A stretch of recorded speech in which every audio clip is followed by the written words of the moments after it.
The Premier League era under Thomas Frank is well and truly on, and Spurs ran out 3-0 victors against the Premier League newcomers Burnley. If any of you guys watched my match preview from before, I did tell you it was going to be 3-0.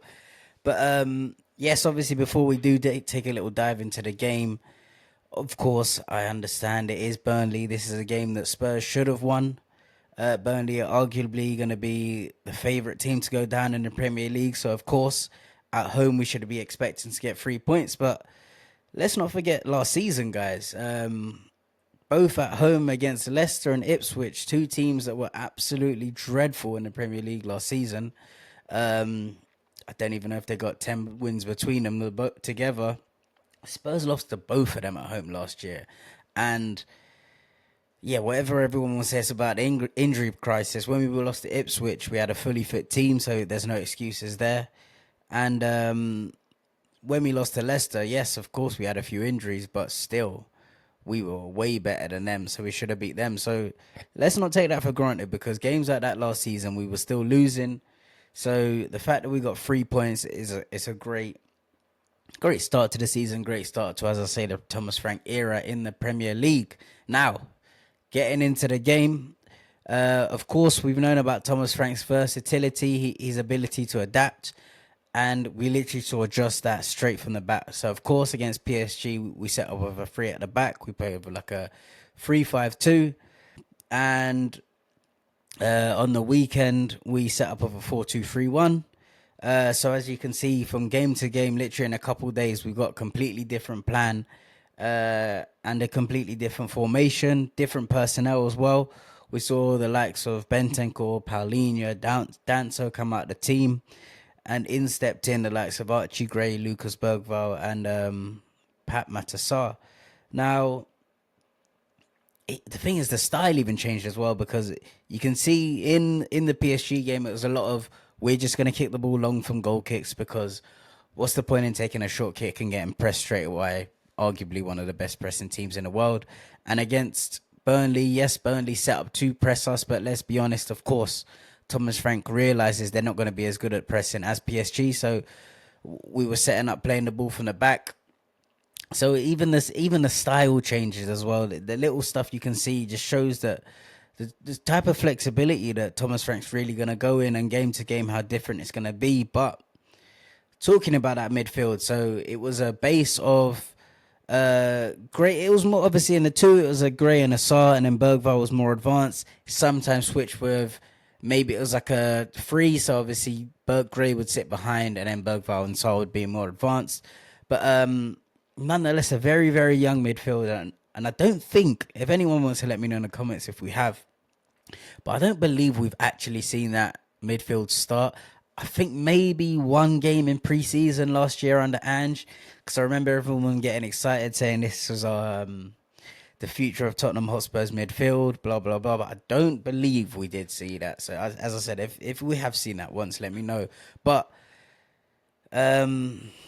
and if you think about it, even back to Ange, Archie Gray in midfield, when we saw him in the Ange system, the games that I think of are Fulham, when we got beat by Fulham, was it 2-0, I believe? Towards the back end of last season, Gray started then. Didn't have the greatest game. And I think back to, again, like Liverpool, what was it, 5-1 we lost? That was the game where they won the league. We went 1-0 up through Dom Solanke, and they absolutely battered us. I think Gray got dragged off at half-time. And it started to make you wonder, is he really got what it takes to be a midfielder? But as we see, I think it's more of just a system problem, because in Ange's system, the midfield and the defense is very, very exposed. So if you're going to leave he was 18 at the time, an 18-year-old to try and cover up all of that ground by himself, then of course he's going to obviously not, you know what I mean? He's going to get absolutely battered in there. And that's what I say about Thomas Frank. So the fact that he's shown the ability that he's going to set the team up, that we're going to go in with a midfield this young. Let's not forget, two 19-year-olds and a 22-year-old. Like, that's not a lot of experience. Yes, I know they've played quite a few games now, but let's be honest, like, it could be a recipe for disaster if we played that against the previous regime. And yes, of course, yes, everyone knows I loved Ange at the time, but we've got to call a spade for what it is. And yeah. Bergvall in at number 10. He also he was on long throw duty. Obviously, Kevin Danso not there. So once again, just shows you, because how many times did we see Bergvall play last season and no one knew about his long throws? So it just shows you, of course, that Thomas Frank has worked on every avenue for the team. He's going to have a backup plan. So if Danso's not going to be playing for the long throws, then he's got someone else like Bergvall. And I'm guessing if Bergvall's also not playing, then he's got one more person that's going to be on the pitch that's going to have a decent throw in. And yeah, it just shows, obviously, we know Thomas Frank's teams love to get crosses into the box. If you look at back to his Brentford stats, I think they crossed the ball more than any time in the Premier League. And I think that really came to a tell with the goals, which we're going to get into. But the thing that I did also mention in the game as well was how it happens to a lot to Spurs as well, anyway, because obviously teams are going to come to our ground and they're going to sit back, soak up the pressure and try and hit us on a counter attack. And it's just how we break up low blocks. We struggle a lot to break them up. And of course, we have a creative number 10 at the minute, obviously, of the likes of a Maddison or of a Kulusevski. So I did think that was going to be one of the issues. But Thomas Frank, once again, just shows he's got a plan for everything. Obviously, I did mention in the last video that scoring early is going to be a massive thing for the low blocks because they're going to have to come out their shell a lot. And that's something that he managed to do. And as I said, done it without a number 10. So we're getting into the goals anyway, because some unbelievable goals. And the first goal, 10 minutes in, Richarlison, good work down the right from Mohammed Kudus, whipped a ball in with his right foot as well. That's something I think we need to mention, because let's not forget his strongest foot is left. So he's going to be, obviously, he's not Son, but you know, remember how Son was so deadly on his left or right? So like defenders they couldn't really do anything, because if you show him on his left, he's shooting. If you show him on his right, he's shooting.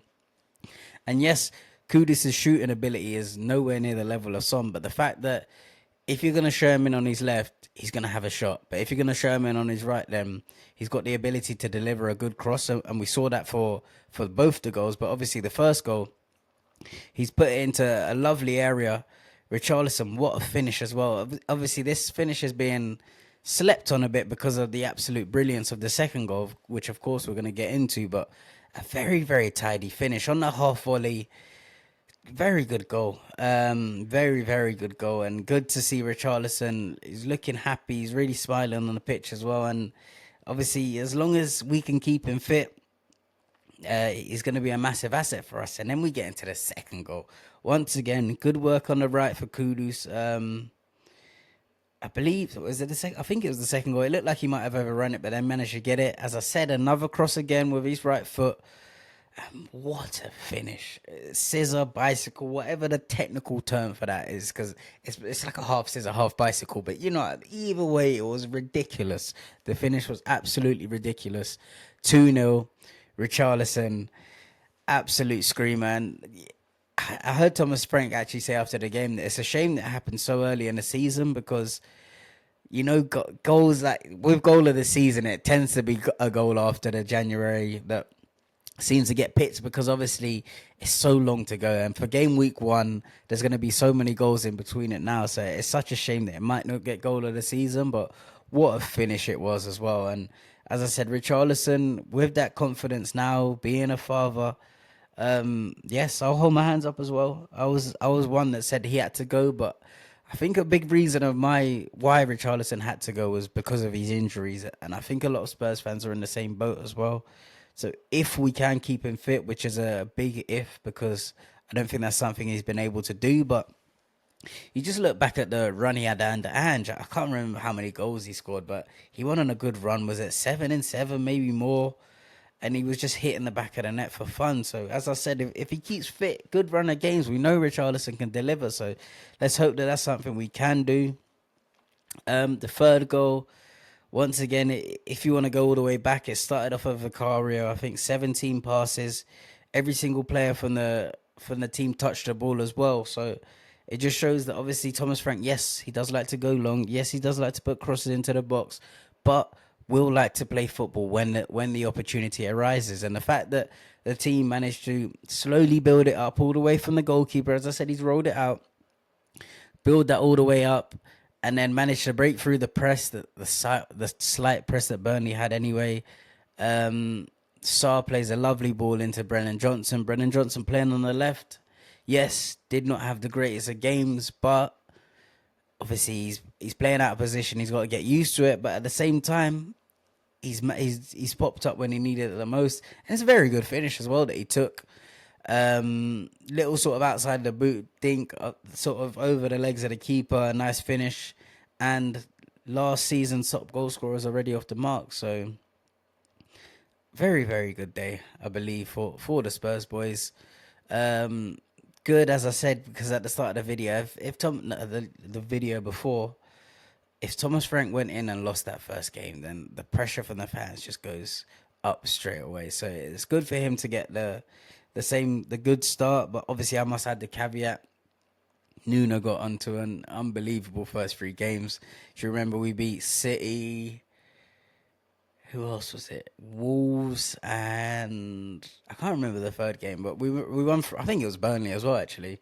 All 1-0, and then it all capitulated from them. So yes, of course, I feel like I've seen more from Thomas Frank than we did back in the Nuno days. But I just want to add that caveat that Nuno did start very well, and obviously it didn't end very well for him by November time. But yeah, just a couple things to talk about from the game. Of course, we've mentioned it a bit, but Richarlison, I mean, Dom Solanke might be thinking, I'm really going to get myself into the squad. Of course, obviously, we saw that Thomas Frank can play with a 2 up top if he goes to the 3 at the back, so that could be a thing. But then you got to look at where does Kudus play as well. So obviously, it's a good problem to have. And you just got to praise the medical team, because I think we think back to the Reading friendly when they held back Richarlison, and I said, Thomas Frank said that he was just loading him, managing his load. They wanted to build him properly, and everyone was like, oh, he's injured again, just get rid of him. But just little intricacies like that we haven't seen too often, because we know that Ange, as soon as players are ready to play, he's sticking them back in. So the fact that Thomas Frank and a medical and a sports science department are looking at areas like that, like we can build him in that way in order to get the most out of him in the season, do what you got to do. And I just hope that they can keep him fit. And one thing I did notice as well, that obviously it's starting to ring bells on me now. If you think back to the start of the PSG games, you saw all the guys out on the pitch, and they come out with their headphones on, they had all their boss suits on, looking around, feeling the grass, just getting used to their surroundings. All of the players were suited up except from Richarlison. He was in like sliders, and he had his Spurs warm-up kit. I'm pretty sure he had a bib on as well. And I think that's something quite interesting, because I'm guessing, obviously I don't know, I wasn't there, but I'm guessing the medical team, because he was with one sort of fitness guy or whoever it was, I'm guessing they're doing work with him before the game as well, just to get him fit. So whether that could be stretches, extra activation, whatever it is, but it's just the little touches that could make a difference. So stuff like that, we need to keep an eye out more, because if that's going to keep him fit all season, then more to it. Mo Kudus' performance as well. Whew. Honestly, we're going from strength to strength. I've got a good friend that's a West Ham fan, and he talks about how Mo's overrated, and he only turns up in certain games, blah blah blah. West Ham just need to realize you guys are awful. Like, the fact that he only got 3 assists last season, and I also saw a stat that he's never had 2 assists in one game. He comes to us, first game against PSG, unbelievable. Second game, 2 assists, so he's already 1 assist of where he was last season. I think West Ham fans need to look at themselves and say, maybe we were the problem, because now that he's in a team that he can express himself, that they're going to play to his strengths as well, he's only going to go from strength to strength. And as a Ghana fan myself as well, it's good to see a Ghanaian coming and ripping it up as well. So let's just hope that he carries on. The form does not dip. As I say, he keeps fit, because that's a big problem of ours last season. And I'm really, really excited.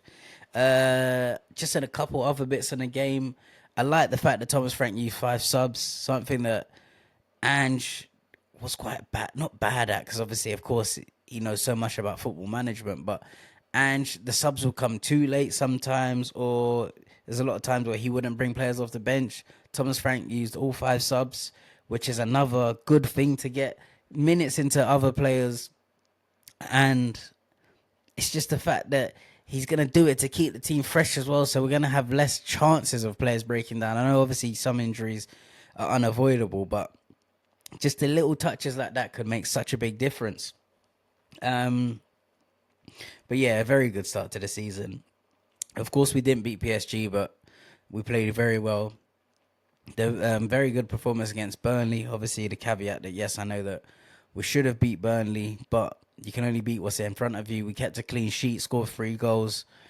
Signings are still needed, though. I do not want Daniel Levy to sit there and be like, oh, we don't need to do anything now because we got such a good squad. No, we still need them signings. Obviously, Eze looks like he's edging ever closer, but as with Tottenham, nothing is ever close until they're holding the shirt. Spence Romero signed new deals as well. Obviously, we knew about the Jed Spence one. We knew that they were looking to make Romero the highest paid player at the club, so I'm guessing he's the highest paid. Obviously, I haven't seen the numbers yet, but I'm guessing that's what they've done, especially now that he's captain, so that's a huge boost. I think it's a 4-year extension as well to 2029. That is absolutely massive. Next, I think they need to go to Bentancur as well because he's only got 12 months left on his deal. I know that Thomas Frank's a big fan of his, so I believe that should be next. But you guys let me know what you think about that game. We'll do a preview for Man City as well, so I won't talk about too much about what happens in that. But who would you like to see sign next as well? Who was your star performance from the weekend? Please make sure you're subscribed, smash like, and we'll be back with plenty more Spurs content. Peace and love.